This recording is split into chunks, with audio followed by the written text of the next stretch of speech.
Bismillahirrahmanirrahim. Assalamualaikum warahmatullahi wabarakatuh.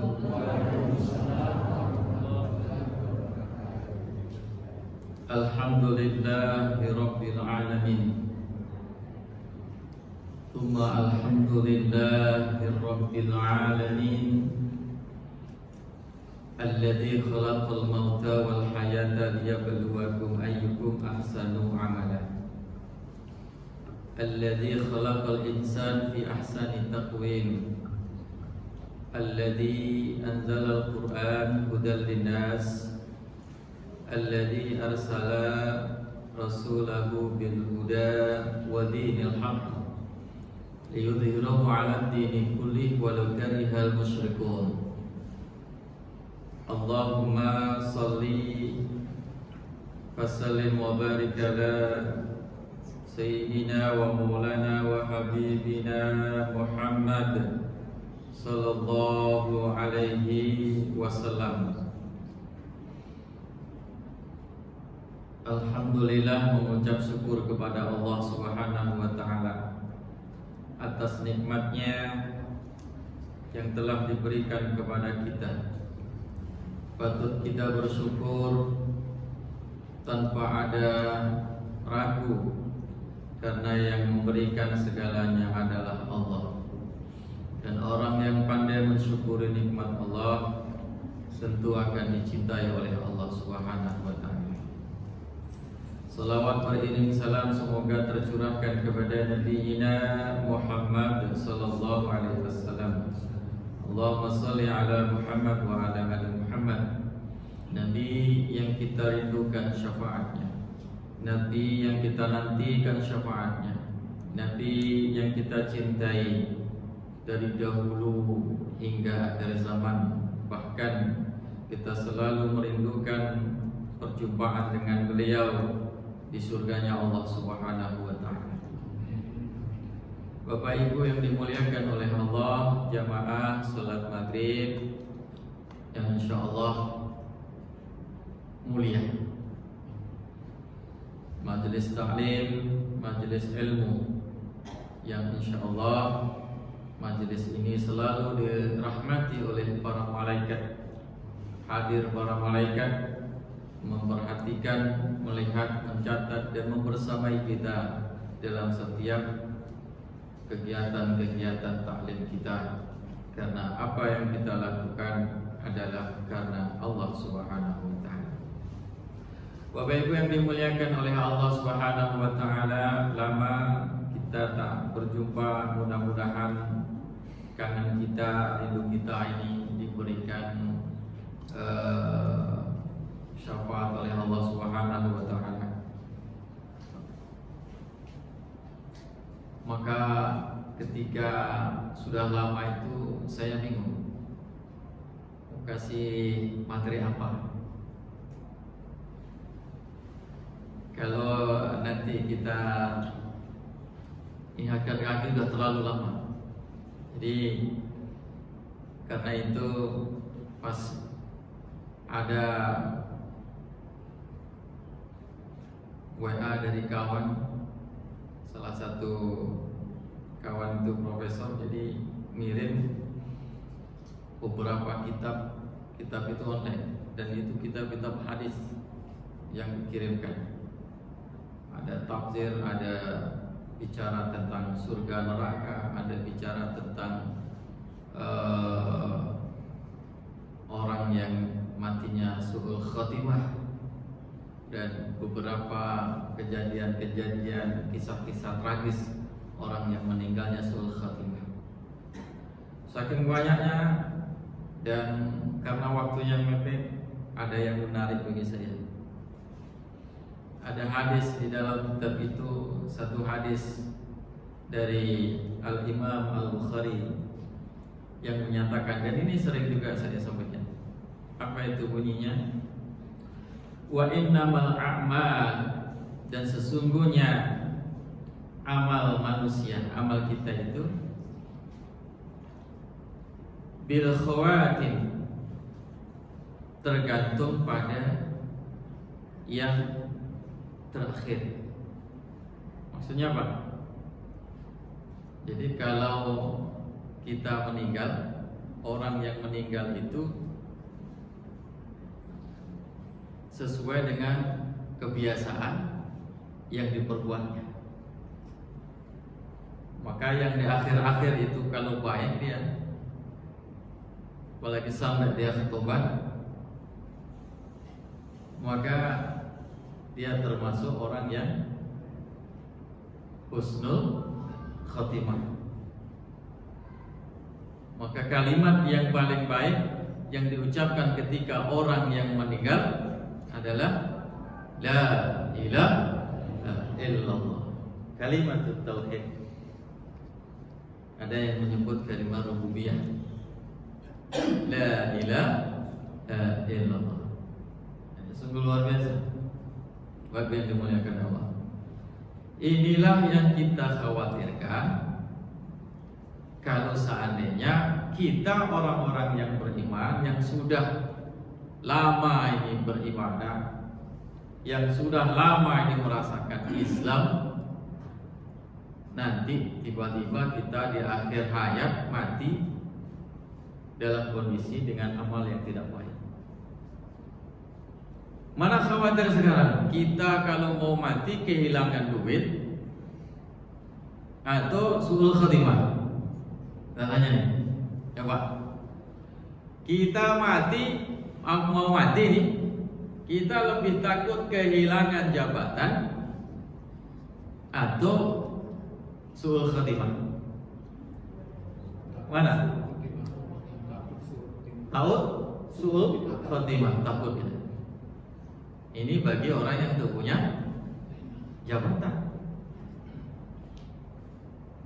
Bagi orang yang tak punya duit, tidak ada masalah. Justru dia akan takut suul khotimah. Ada juga orang yang tak punya duit, santai saja, amal pun tak banyak, mau mati kayak apa juga santai. Bentuknya macam-macam. Tapi kalau orang yang beriman betul, kuat imannya kepada Allah, hari-harinya mau beribadah, dia takut mati suul khotimah. Sakitnya luar biasa orang mati itu, mau mati. Ceritanya para ulama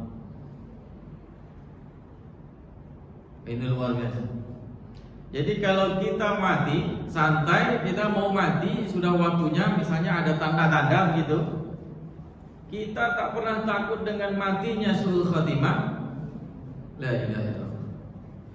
Tak bisa kita bayangkan kita nanti mau seperti apa. Maka di dalam hadis Nabi, wa innamal a'malu bil khawatim. Sesungguhnya amal-amal itu tergantung pada yang terakhir. Makanya perbanyak Pak istighfar. Ya. Perbanyak amal baik. Dan kalau kita dengar dan belajar tentang taubat, tobatnya jangan ketika mau mati saja, karena kita tak tahu kapan kita mati. Tapi kalau ada tanda-tandanya, tanda-tandanya apa? Uban sudah datang. Itu pertama juga. Umur 30-an ini sudah datang tuh uban. Badan udah mulai loyo-loyo. Wah itu. Tenaga ndak ada itu. Kan udah mulai loyo-loyo tuh badan tuh, tenaga ndak ada kan, berkurang tiba kan. Sampai 10 tahun. Ya. Kata Nabi itu kalau sudah mulai waktu usia 40 tahun itu kuat-kuatnya ibadah. Tapi kuat-kuatnya pula cobaan.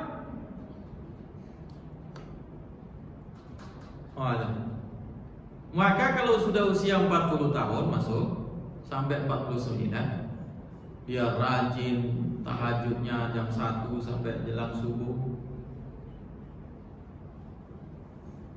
baca Qur'annya tak tinggal, ada harta sedekah, amalnya banyak, Masya Allah. Itu kalau nanti sudah masuk 50 tahun dan selanjutnya, kalau masih diperpanjang oleh Allah kontraknya, itu tak mau tinggal. Tapi kalau usia 40 sampai 49 ada tapi kurang, nah itu tambah berat Pak, kalau usia masuk 50 tahun. Karena usia 50 tahun itu mestinya memang betul-betul nggak ada mikirin dunia lagi. Nah, ada gitu. Fokus kepada Allah. Kan usianya umatnya Nabi Muhammad itu kan antara 60 sampai 70. A'maru ummati, kata Nabi, usia umatku itu ma bainas sittina ila sab'ina, antara 60 sampai 70. Wa aqalluhum dzalik wa aqalluhum may yajuzu dzalik. Nah, kalaupun ada yang lebih, aqalluhum itu tak banyak, sedikit. Yang lebih daripada itu sedikit. Artinya yang usianya lebih dari 70 tahun itu sedikit. Sedikit itu ya jangan diartikan 1, 2, 3, itu jangan diartikan begitu. Karena manusia ini banyak di dunia. Kalau ada misalnya kan miliaran nih dunia nih, atau Indonesia ini berapa ratus juta? 300 juta. Ya.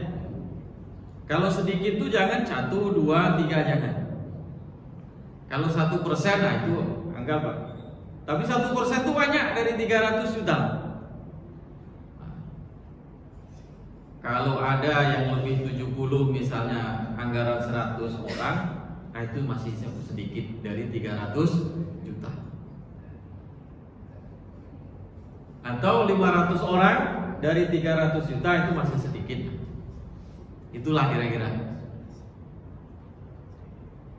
Kadang-kadang di tetangga kita, dekat kita, keluarga kita ada yang sampai 90, 100. Tapi mulai dari usia 60 udah nggak bisa ngapa-ngapain. Ada nggak gitu? Ada. Usianya sampai 90, tapi dari usia 70 tahun nggak bisa ngapa-ngapain. Ditompek lolok saja dibantu naik turun toga baring, tapi masih hidup. Bahkan ada yang mulai dari 40, 50 tahun, 60 tahun sudah berbaring. Maka bersyukur bahwa Bapak kita ini yang hadir sudah usia 80 tahun, 80 tahun lebih, 70 tahun lebih, masih sanggup datang ke masjid. Itu adalah nikmat yang paling luar biasa.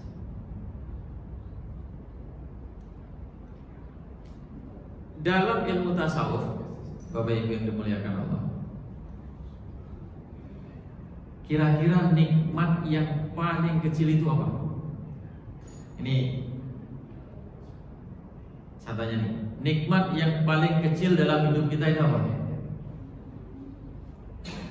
Ada yang mau jawab? Apa Ibu? Yang Bapak Ibu rasakan atau yang Bapak Ibu tahu? Nikmat yang paling kecil, tapi kalau dalam ilmu tasawuf, nikmat yang paling kecil itu adalah harta. Nikmat yang paling kecil adalah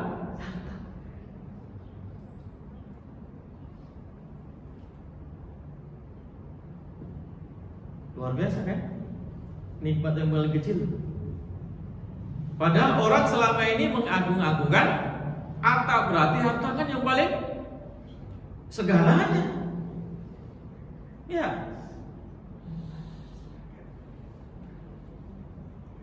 Dikasih oleh Allah anak yang soleh, solehah. Kata orang sufi, orang-orang tasawuf itu adalah nikmat yang paling tinggi. Dikasih anak yang soleh, solehah.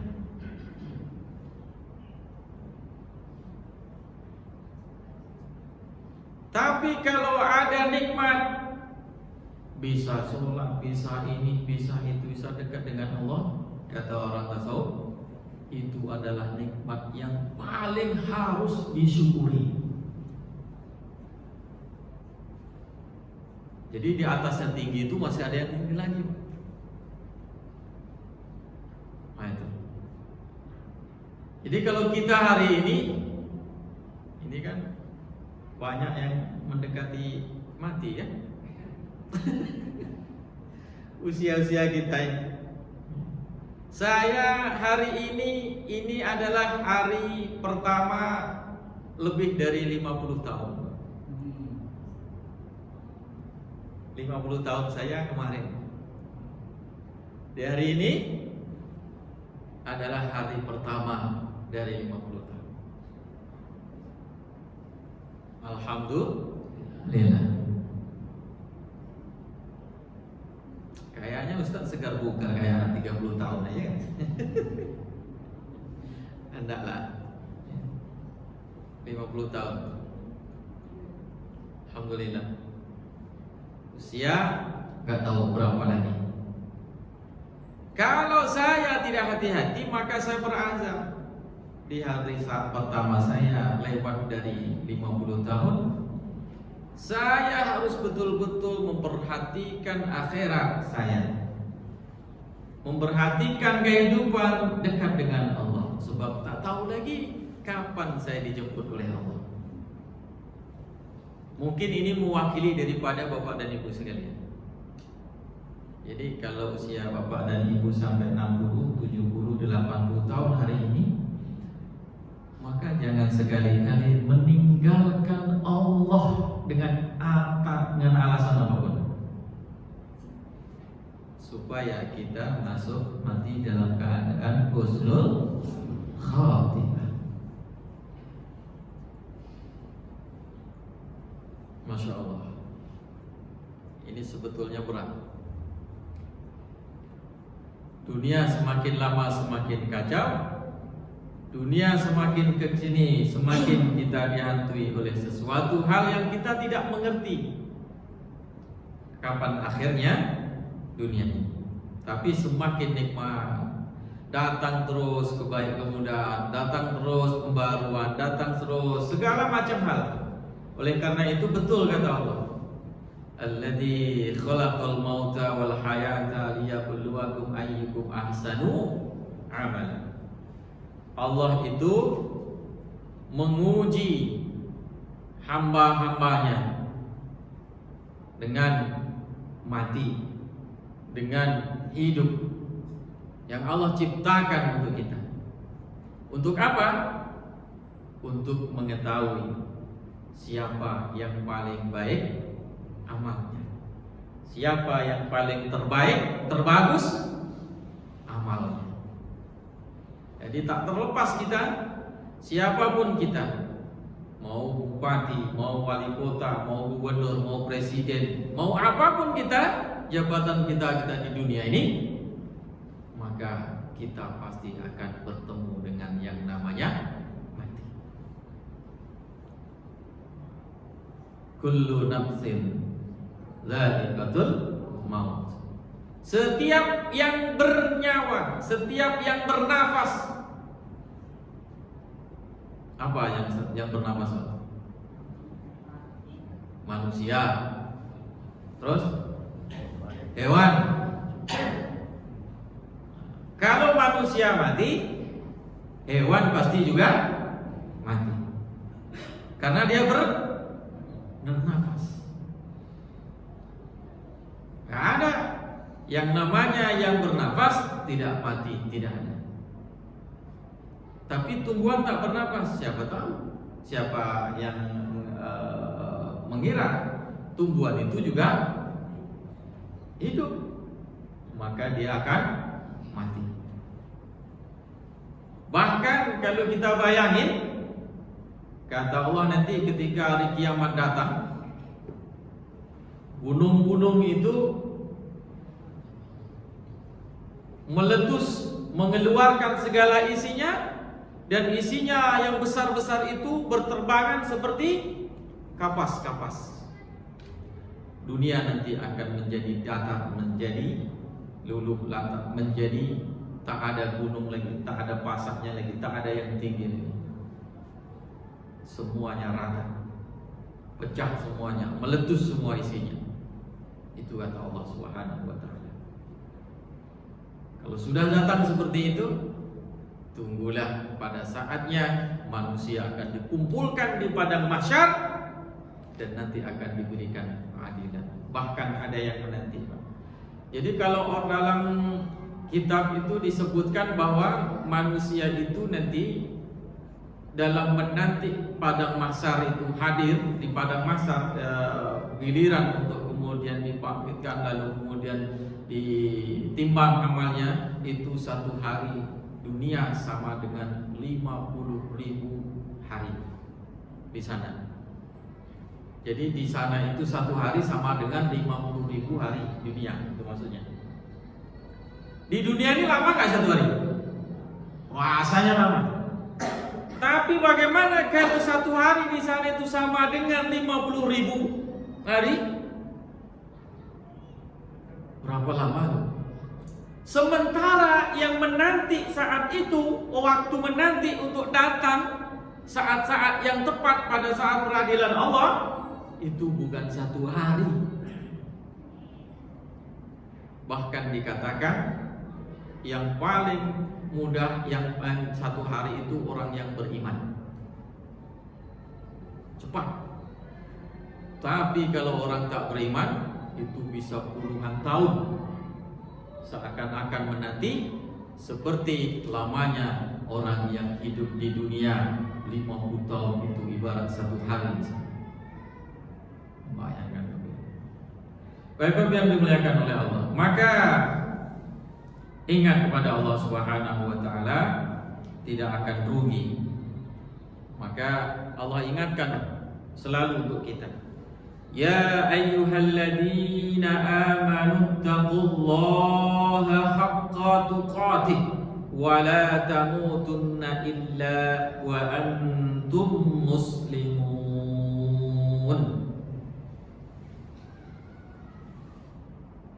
Ini peringatan, Pak. Nasihat Allah untuk kita. Apa nasihatnya? Wahai orang-orang yang beriman, yang bertakwalah engkau, takutlah engkau kepada Allah. Ittaqullaha, takutlah engkau kepada Allah. Takwalah engkau kepada Allah dengan sebenar-benar takwa. Haqqa tuqatih, sebenar-benar takut kepada Allah. Jangan pura-pura takut kalau mau diciduk polisi, takut kalau mau diciduk KPK, tapi tidak takut kepada Allah kalau Allah menciduknya melalui malaikat. Jangan begitu. Jangan berpura-pura takut. Kalau takut kepada orang itu pura-pura takut. Pada Allah tak takut. Apa maksudnya tidak takut kepada Allah? Tak mau dia sholat. Itu orang yang tidak takut kepada Allah. Tak mau dia puasa. Itu orang yang tak takut kepada Allah. Tak mau dia sedekah, tidak punya harta, itu berarti dia tidak takut kepada Allah. Tak mau dia berkata baik, berbuat baik, itu berarti sebetulnya dia tidak takut kepada Allah. Dengan orang takut, dengan Allah tidak takut. Wala tamutunna illa wa antum muslimun. Dan janganlah kamu mati sebelum kamu menjadi orang-orang Islam yang kafah. Islam yang Islam, maksudnya Islam yang menjalankan Islamnya, bukan Islam KTP.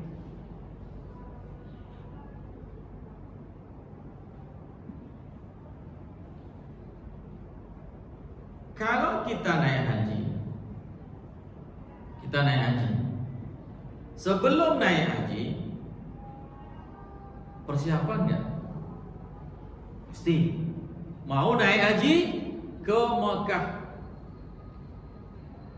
Persiapannya luar biasa. Persiapan apa? Daftar. Berapa tahun lamanya? Berpuluh tahun. Mudah-mudahan ke depannya lebih cepat lagi. Ya, amin. Daftarnya pakai apa? Pakai uang. Kalau tak ada uang, tak bisa daftar. Jadi persiapan uang. Orang mau naik haji, yang sehat atau yang sakit? Yang sehat. Supaya tidak sakit, jaga kesehatan. Persiapan supaya tidak sakit. Kalau sudah dirinya sakit, tahu dirinya sakit, berusaha untuk jangan menambah sakit yang lain lagi. Cukup sakit yang itu, kemudian selalu untuk berdoa, berharap pada Allah, diobati oleh Allah, disembuhkan. Pada saat haji nanti bisa sembuh atau tidak sakit. Ninggalin anak, ninggalin istri, ninggalin keluarga. Harus meninggalkan nafkah untuk mereka. Berarti persiapan juga. Mau naik haji, nggak tahu rukunnya, nggak tahu syaratnya, nggak tahu ini dan itu, maka mesti mengaji, mengumpulkan ilmu tentang naik haji. Persiapan juga. Berapa lamanya? Panjang, bertahun-tahun atau berbulan-bulan. Nanti ada manasik, diulang lagi, latihan terus. Itu mau naik haji. Sudahkah kita ketika kita sudah tahu pasti akan dijemput oleh Allah, pasti kita akan mati, sudah persiapan? Nah, itu pertanyaan kita. Harus kita jawab diri kita sendiri. Gak usah Bapak sampaikan, jawab aja sendiri. Kita sudah bersiap-siap atau belum? Atau hari ini kalau dijemput malam nanti, atau dijemput setelah Isya ini, pada Isya ini, kita sudah siap atau tidak? Itu orang pasrah. Siap tak siap, kalau siap itu tak ada ceritanya. Memang gampang itu diucapkan. Siap tak siap, kalau siap. Sesungguhnya itu betul-betul kita tidak siap. Kalau yang siap itu betul-betul dia takut kepada Allah akan kematian itu jika hadirnya. Gak ada siap tak siap. Kalau kita mau menghadap utusan apa, pimpinan kita, atasan kita, betul siap tak siap, mau tak mau, karena dia mau datang, kita harus menyambutnya. Nah, itu. Tapi kalau dengan Allah, mesti siap, tak ada siap tak siap, mesti siap, harus siap dengan iman kita, dengan bekal kita, dengan amal kita. Dengan Allah jangan coba-coba. Mesti siap kita dengan amal kita. Ingat, kata Nabi apa? Idza mata ibnu Adam, jika mati manusia, inqata amalu, terputus segala amal di dunia, terputus segalanya di dunia, illa thalath, kecuali yang tiga. Apa yang tiga itu? Shadaqatun jariyah, sedekah jariyah. Yang kedua, ilmun ayantafa'uni, ilmu yang bermanfaat. Yang ketiga, waladun salihun yad'ulah, anak soleh yang bisa dan mau mendoakan orang tuanya. Yang bisa mendoakan dan mau mendoakan orang tua. Kadang-kadang anak bukan tak bisa, tapi tak mau mendoakan orang tuanya. Kenapa? Karena tak mati-mati, nunggu warisan. Ada? Sini tak ada. Insyaallah tak ada. Banyak mungkin. Mudah-mudahan tidak, ya. Masya Allah. Jadi ketiga-tiga itu adalah persiapan yang harus kita sediakan, yang harus kita usahakan. Sedekah jariyah. Sedekah itu bunyinya sedekah, tapi tidak mesti berupa uang. kita relakan, kita tinggalkan sudah maghrib atau ba'da maghrib itu di rumah, walaupun enak-enak di sana ada tamu kita tinggalkan. Nanti ya sudah isya datang rumah. Saya ada pengajian, saya ada kajian di masjid ba'da maghrib ini, mohon maaf. Nanti kalau sesudah isya saya ada di rumah. Nanti datangnya sudah isya saja ya. Sedekah waktu, waktunya yang untuk main-main, yang untuk santai-santai tinggalkan. Manfaatkan waktunya untuk mengisi pengajian. Itu sedekah juga. Walaupun yang disebutkan sedekah jariyah, sedekah yang selalu mengalir. Saya punya satu saksmen. Sudah lama ini, waktu kemarin bangun rumah masih tersisa. Pak Ketua, ini ada satu saksmen di rumah, saya sedekahkan ke masjid ya. Baik, saya jemput atau diantar Pak? Saya antar lah, nggak apa-apa. Kapan ada siapa yang ada di masjid? Ada ini. Pokoknya antarkan ke masjid. Sedekah. Ada tetangga bangun rumah, biasa saja, nggak megang, nggak ini. Kita tahu kondisinya. Kita punya 3 batu bata. Pak, saya cuma punya 3 batu bata nih Pak. Mau Bapak pakai? Pakai Pak. Itu juga sedekah. Pak, kemarin saya waktu perbaiki dapur ada kelebihan seng Pak, atap. Tapi cuma 2 lembar. Bapak kan sedang membuat rumah ini, butuh seng. Bapak mau pakai seng ini. Itu juga sedekah. Ini enggak punya kelebihan seng, ditumpuk sehingga seng lama-lama juga lampu. Itu apa coba? Ada 5, 10, 20, bahkan sampai 50, 100 batu bata. Nanti kalau anakku bangun baru saya untuk sumatkan. Padahal tetangganya sedang bangun dan dia nggak pakai juga. Mau nunggu anaknya mau bangun rumahnya, baru nunggu dinanti untuk anaknya. Batu yang bertahun-tahun juga lampu. Mau lagi dia simpan, berharap nanti anaknya mau buat rumah baru dikasih. Padahal tetangganya lebih butuh hari itu. Atau mungkin tetangganya bisa membeli, tak butuh. Tapi kan dia nggak dipakai juga. Ngapain disimpan? Antar, kasihkan saja sebagai amal sedekah jariyah kita. Kan sederhana sesungguhnya. Kalau kita mau persiapan untuk mati ini, kita tunggu mau sedekah banyak-banyak uang baru sedekah. La ilaha illallah. Kira kita tak punya waktu, dikasih waktu oleh Allah, sedekahin waktu itu untuk Allah. Isi yang bermanfaat waktu itu maksudnya.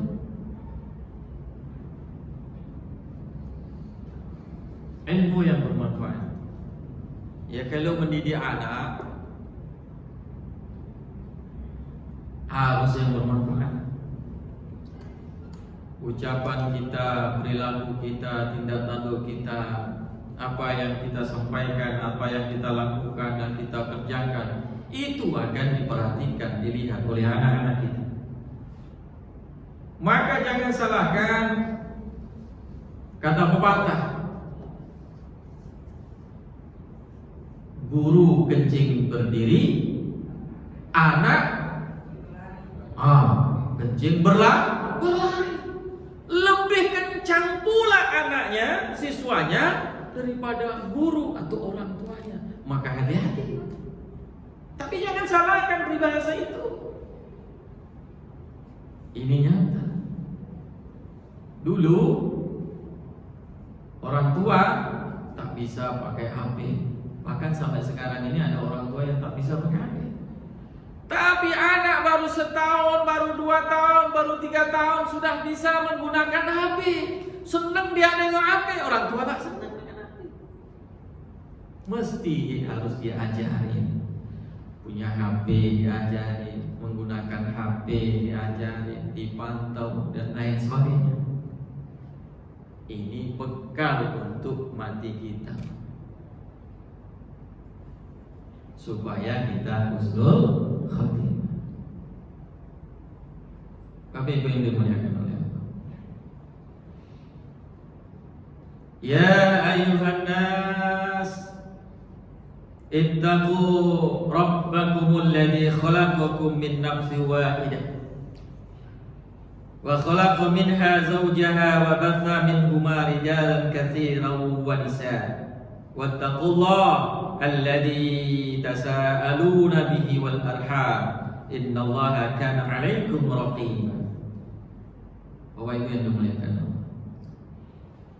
Allah, itu suka, Allah itu senang dengan hamba-hambanya yang beranak pinak banyak, berkembang biak. Tapi kalau ada masalah dengan anak, dengan keluarga, mintalah kepada Allah, berlindunglah kepada Allah. Jangan kita sembarangan. Sebab apa? Sebab Allah itu suka kalau kita punya anak, anak kita itu sama dengan kita yang dekat dengan Allah. Wa ma khalaqtul jinna wal insa illa liya'budun. Dan tidaklah diciptakan jin dan manusia melainkan manusia itu untuk menyembah, beribadah hanya kepada Aku saja. Itu peringatan. Jadi kita diciptakan oleh Allah ini ada tujuan Allah, ada kehendak Allah. Kehendak Allah terhadap kita, kita hanya tunduk dan patuh mengabdi beribadah kepada Allah semata. Tidur karena Allah, bangun karena Allah, makan karena Allah, bekerja karena Allah, mandi karena Allah. Apalagi ibadah jelas. Dan semua yang kita kerjakan mestilah karena Allah. Maka kita diajarkan oleh para ulama-ulama kita, oleh Nabi kita diajarkan, kalau kita hendak melakukan sesuatu perbuatan mesti awali dengan basmalah, Bismillahirrahmanirrahim. Itu menunjukkan bahwa kita semua melakukan aktivitas itu karena Allah. Bismillahirrahmanirrahim. Ayat 1-5 Al-Alaq yang diturunkan oleh Allah pertama kali.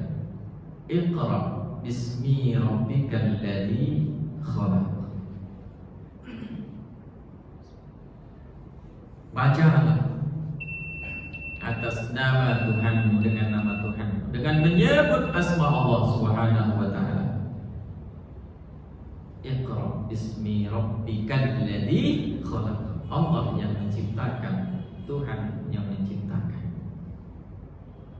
Maka ketika kita beraktivitas beramal, seakan-akan kita karena diri kita kuat, karena ilmu yang kita miliki hebat, bukan karena Allah, maka itu juga salah.